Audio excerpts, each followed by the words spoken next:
It's time to turn down the noise and tune in to News You Can Use, the show that gives you a quick insight into the latest twists and turns in healthcare news, where every diagnosis comes with an order of side-splitting humor. Your hosts are Dr. Nick, a longtime host, innovator, and healthcare wizard who can prescribe a digital dose of innovation to cure even the most ailing operational inefficiencies. And Dr. Craig Joseph, the healthcare guru who can diagnose both patient and software glitches with equal precision, making sure hospitals run smoother than a well-oiled robot doc. So buckle up, because we're diving into the ER of excitement, the ICU of irrationality, and the waiting room of wacky wisdom. Now here's Dr. Nick and Dr. Craig.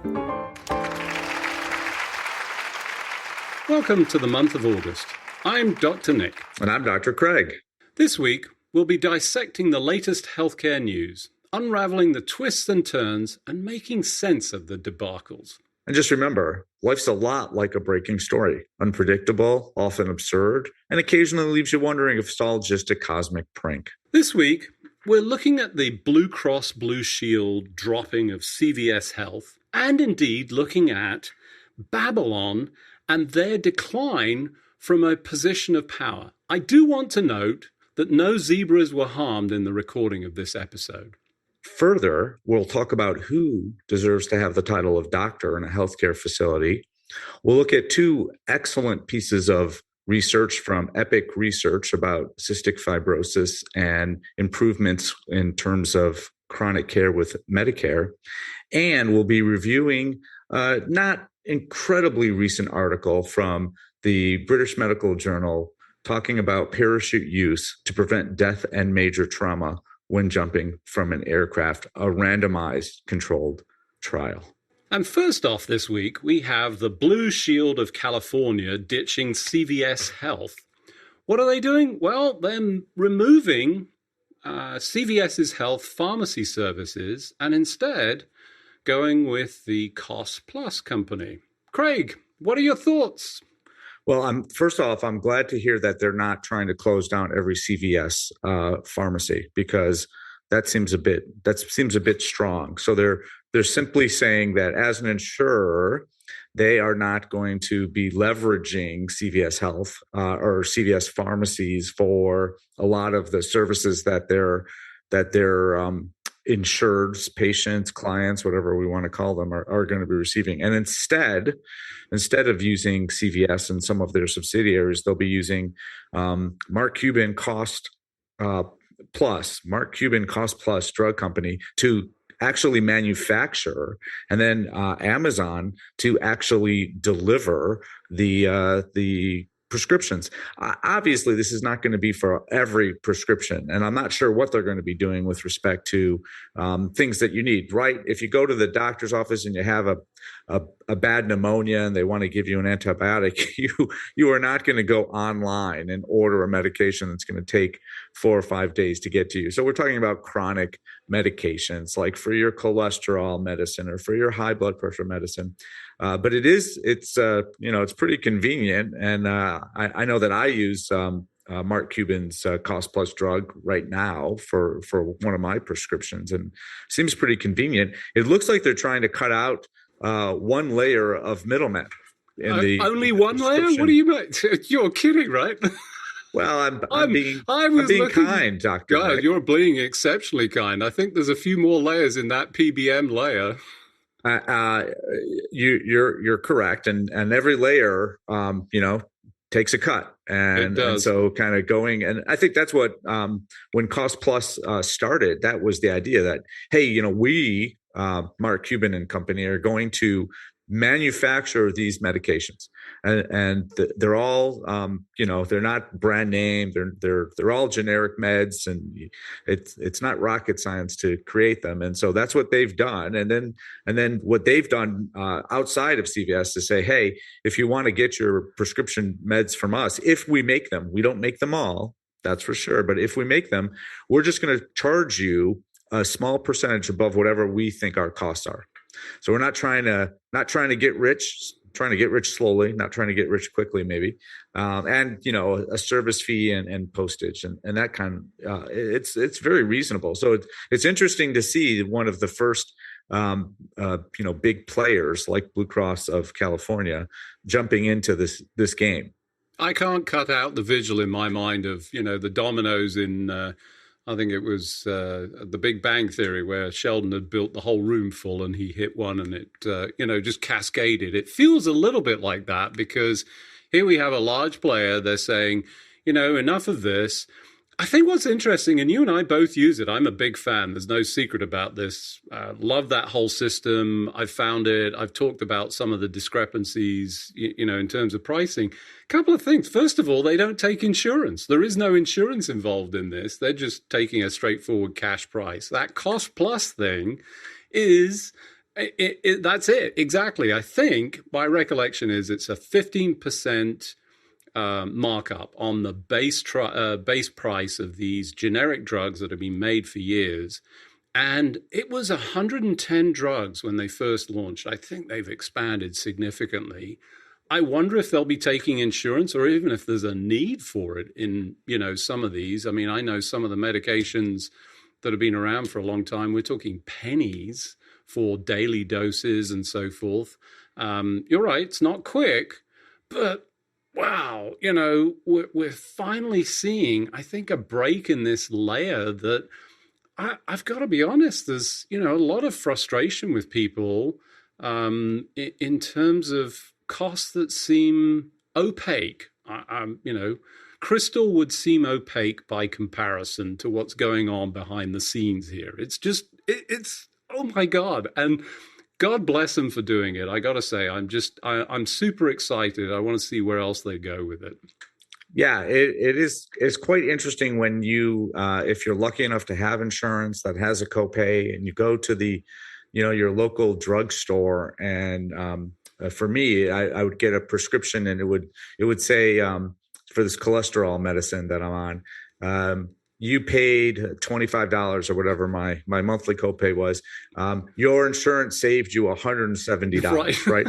So like, okay, well they're telling me that if I were to come in there with cash, it would be that much. Right? It would be $200 or so for that 1 month, and then I can go to that cost plus drugs, and I can get it for $7.99, and that's with no insurance. $7.99. And then I have to pay like a $5 fee or whatever it is. It's reasonable. Again, the only thing that I think my local pharmacy has on me is it's fast, but it just shows you like, wow, they're charging $200 for something that a business is charging $8 for, and that seems to be a significant markup. Even my copay is much more expensive than just buying it online. So it'll be very interesting to see how they get together. I think also it's fun to talk about the culture of the organization. Mark Cuban was very clear when he started the company. We're not talking to anyone. We're not making deals with anyone. Like, this is just how much it is. If you want to pay it, pay it. If you can get a better deal somewhere else, you should go there, So I'm assuming that he's got a similar stance with now Blue Cross of California. But not unreasonable, let's be clear. And, I think it's a little bit unfair, because obviously my association, because I'm not a basketball sporty kind of person, but, it's Shark Tank. That's where I know him from. And, he's no, here's the deal. This is the way it works. And that just seems like, this is reasonable behavior. I think they're being very transparent in their sort of interactions. Although my sense is that he's not involved. Actually, it was a physician, I want to say a radiologist, that actually came to him with the idea and emailed him. So those of you thinking up great ideas, there is opportunities like this. And, here it is launching. So we're good. Yeah. It's crazy. I'm interested in that, but I'm also interested in your take on this company that's having trouble. It's called Theranos. Oh, wait, it's not called Theranos. It's called Babylon Health. I'm sorry. I got those confused, Dr. Nick. Let's do the time warp again, shall we? We could talk about Theranos. That's definitely, actually, that's all gone quiet since some folks went to jail over that. But jailing a company's leadership does often quell the chatter around the company's It certainly quells their ability to tell us anything. Because I think all the calls that come out of there have a pre-recorded, hey, this call is coming from, because it used to be all sorts of problems. But I only know that from the movies, and it's probably fiction, but who knows? Well, just to recap, let me throw this over to you. So Theranos was a company that said that they could do lab testing on tiny, tiny amounts of blood. And as it turned out, they made everything up. Oftentimes when they were testing, sending out erroneous lab results. And Yep. Ultimately, due to an article in the Wall Street Journal, or a series of articles, their leadership has gone to jail. And now Babylon Health, I don't think they do labs. What do they do? Yeah, so Babylon Health, interesting company that is now in the doldrums. They use one of these odd SPAC mechanisms that, if you understand it, you understand it. But essentially, it's like a reverse IPO where they try and extract out cash early, but it really has to be something that's doing well. What was their solution? Well, in good news in this sense, it was an AI solution that said, hey, we can take an interaction, we'll create a chat bot or a whole process where you can ask questions, you can get a diagnosis. And they were on a tear. In fact, they signed deals in the United Kingdom with the NHS. However, through the course of history, what we saw was some shenanigans going on behind the scenes. And in fact, it was launched and offered as an alternative in some respects to going and talking to your physician or clinician for a diagnosis. So, hey, I've got a sore throat. What should I do? And, there was this whole process. And actually one GP in the UK, who hid behind a handle, stood up and said, look, I'm not comfortable with this, and here's why, and showed a series of chats that essentially demonstrated that this thing was not safe. It failed to pick up serious clinical conditions. They might have been outliers, but that's the point of healthcare. That's one of the reasons that we go to physicians, because they are hunting for zebras. We'll talk about that some other time, I'm sure. But you find the rare conditions, you have to exclude them. And it was failing to do that. He was doxxed. They went after him in a big way. He finally, we know who he is and everything. Well, I have the sense that he's ultimately maybe, he was definitely proved right, because he was right at the time this was all going on. They continued to expand. They took this SPAC notion and then just failed to meet their debt obligations. And in fact, they are now in receivership, Chapter 11. I'm not sure which of the chapters it is, because I can't follow any of the financial codes. And they're now going to disappear as a company because they're not really delivering the value that they offered, which was, we're going to take all the load off the NHS problems of people having minor conditions and then need consultation. Well, I mean, it sounded like a good idea. I would say yes.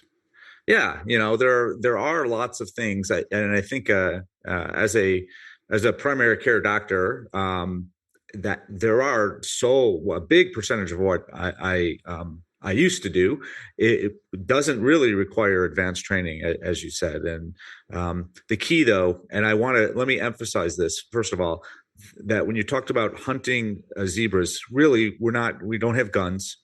We're not going to the Sahara. You're talking. We have cameras. No. Yeah, no. So we like zebras. I think let's just be clear. You and I are we like the animal. We like all the animals, Dr. Yes, Nick. We like all the animals. I don't know. I'm not into mosquitoes. I'm just saying. Well, I would call that more of an insect, but let's not get into the details now. But a zebra's that uncommon thing. And I think that's really what you need, right? That's what you're paying your human physicians and clinicians for, is to say, wow, this seems like this is out of the realm of normal. Normal, you probably don't need me for the standard stuff, but for the stuff that's outside the realm of normal and discovering when those are popping up, that's where you earn your money. And so Yeah, it's no good if you're right 99% of the time and wrong 1% of the time, and that 1% turns out very, very poorly, because you need to be approaching 100%. And I think they were Stat wrong alert! Stat a lot alert! more. Yeah. Well, we'll get to stats more in a second, but I do think that they, it's a good idea. It's gone wrong, and now it's gone wrong in a big way. Sounds like. Right. So, other piece of trending news, certainly received a lot of attention when I posted something about this, was the lawsuit by some nurses in California, I believe it was, who said we must be called doctor. We are entitled to it because they were getting, I think it's a PhD of some variation. Forgive me for not getting it exactly right. And an ethicist posted a video blog along with details that said, here are the reasons why not. And boy, did that create a firestorm. This has been going on for a while, I'm just going to say, but what do you think? Well, it's certainly a touchy subject. So I think that most like the blue touch paper and step back. Well, that's what I just did. and I know, I like that. I like how you did that. Hey, Craig, what do you think about this controversial issue that some people feel very strongly about? I'll just listen and nod my head. Yeah. No, here's the thing. So in the state of California, the reason that some of those nurses with advanced degrees did sue is because there's a law in the state of California that regulates your ability to call yourself a doctor in certain settings. And so what we're really talking about is in the hospital or a clinical setting, who can call themselves doctor. And I think most of us know what a doctor is, right? Like what you're expecting. You're expecting someone with a medical degree. Either in the United States, that's an MD or a DO. And you're not expecting a pharmacist. And you're also not expecting a nurse with an advanced doctoral degree. And you may not be expecting an occupational therapist who now has, or a physical therapist who now has a degree called Doctor of Physical Therapy. My daughter is in a program now that will end up with, she will end up with a Doctor of Occupational Therapy, right? Now, does that mean that she should call herself doctor in a hospital? I would argue no. She's already told me that once she graduates, I will have to refer to her as Dr. Joseph. But that's neither shocking. That's neither here nor there. So that's really what it comes down to: is are we confusing patients? The American Medical Association, the ethicist you referenced, and the state of California think that we are, and I have to say I think that we are as well. And so at a conference, at a scientific conference, completely different story, right? If you want to refer to yourself and as in doctor, many other settings as well, I think that's the let's be fair about this. And I am married to a nurse, midwife, health visitor, and I have repeatedly talked about the value and just the enormous benefit that I receive from fantastic nurses. There is no understanding here that says this is, these are not contributors to the team aspect of medicine, but it's confusion, it's clarity. And I think, we're entirely respectful of it, but also, other folks need to understand exactly what it is that they're buying. So let's move on to Epic Research. I think you have you spend a lot of time around this, and we saw a couple of articles that I think just fantastic information coming out. Cystic fibrosis patients, a huge personal area for me, because I used to take kids with CF on a trip of a lifetime. The give kids the world type approach from the UK. We would take them, and they were all pretty much terminal in their early 20s, sometimes earlier than that. And we have seen an astounding improvement that was shown by the CF research, right? Yeah, and let's just go back just a second for those who are not familiar. Epic is the name of a company that makes one of the big players in the electronic health record industry. They pool de-identified is the proper term, I think, data from their clients. Data. I'm trying to I move want to be on. an unidentified I'm trying to move person. on, Dr. Nick. Okay, sorry. All right, I'm trying to move on. You don't need to call out. You make me feel badly when you call out my mistakes. And luckily for our listeners, we don't edit that stuff out. That's all right there for you. No editing. We don't charge involved extra. in the making of this episode. We don't charge extra for the non-existent editing. For the de-identified patient data for hundreds of thousands of hospitals in the United States, and I think somewhere else too. So they've got these rich data sources, and they were able to publish, the median age of death of patients with cystic fibrosis, starting around 2008, and then their most recent information is from last year, and showed that the average age of death was 26, not a long time ago, 2008, right. And now. It's 66. That's crazy. Right. That's crazy. And lots of reasons for that. And but we always talk about bad things and how things are not going the way we want them to. Here's something that was where science has really helped us. So there was another one, right? Medicare and their screening activities. What was that? Yeah, so Epic's research team looked at patients who had Medicare, which is people get that in the United States when they turn 65 or under a few circumstances if they have some chronic illnesses. But most people get it when they turn 65. And they looked at looked at people who were supposed to be getting screening. So things like cancer, breast cancer or colorectal cancer. And what they found is that, patients were 50% more likely to get breast cancer screening and twice as likely to get colorectal screening if they were on Medicare, actually. So I think that's that's 100% improvement for or double? Is it 200? No, it's 100. Are we into stats here? Are you getting confused? Because I have just the study for you to make sure that you really understand what's going on here, Craig. All right, I'm always open to learning. I know we're normally about current news, but this was a 2018 BMJ paper that said parachute used to prevent death and major trauma when jumping from an aircraft. So the randomized control study, and it didn't show any difference. So people were randomized. So a randomized control study is when you take a person, you flip a coin, and you say either you're going to get the regular stuff, or you're going to get this new idea that we have. So the regular stuff was you're going to wear a parachute. I wanted to be at the plane door saying, here's your bag. It may or may not contain a parachute. Yes, that's exactly right. And that's the key, right? Randomized, it's usually double blinded, meaning that when I put that parachute even on I don't know. I don't know if there's really a parachute in there or it's just an empty bag. And you don't know until you jump out of the plane. And what this is actually quite interesting from 2018. What this study showed was there was no difference. Right.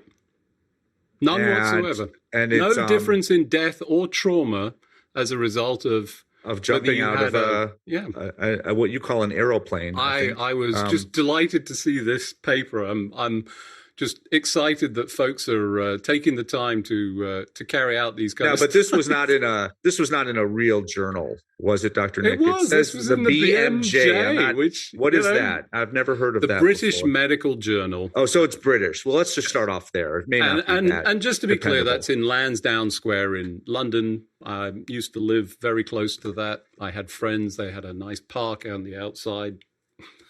So that makes BMJ. It real.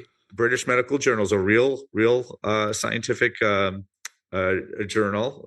And so how did this happen? Because one would think, Dr. Nick, that if you jumped out of what you call an aeroplane, yes. What I call an airplane, one would think if you jumped out and didn't have a parachute, that your risk of injury and death would be I don't know, higher than someone who did have a parachute. How did this happen? Were there any details that we really well? So and you bring up the exact point in all of this, and that's really the issue here, and we're making light of it, but I think it's really important to understand, and I'm making fun of your inability to work out the stats, but let's be honest, unless you're knee deep in this, and even if you are, I think it can be challenging to work out, especially when you get into percentages. Percentages are used to sort of confuse and conflate issues very frequently, and you cannot take data or information at face value. In this particular instance, they had 192 people that were originally screened. There was a bunch of them that were excluded. They got 23 in that were randomized into the intervention and control group. The control had no parachute. The intervention group had a parachute, and they completed their jumps, all of them, and then had a follow-up, no contact for 30 days, and then had a 30-day follow-up just to make sure that there was no difference between the two. And of course, the critical piece of information that is missing. I feel something's missing. What's missing? Here it is. They were jumping out of an airplane. It was actually a biplane, and it was parked on the ground. They even introduced a picture of somebody jumping out, arms in the air. And of course, nobody was getting injured in this. But we make light of this, but it is an important point, and I think essential for folks to understand this, that you cannot take everything at face value. It is important to get to the second or third level of information, and also to be, using the appropriate trust for all of this. So hopefully you get a sense of that. We'll continue to do this. But unfortunately, we find ourselves at the end of another episode of exploring healthcare's mysteries before they become your emergencies. Until next time, I'm Dr. Nick. And I'm Dr. Craig.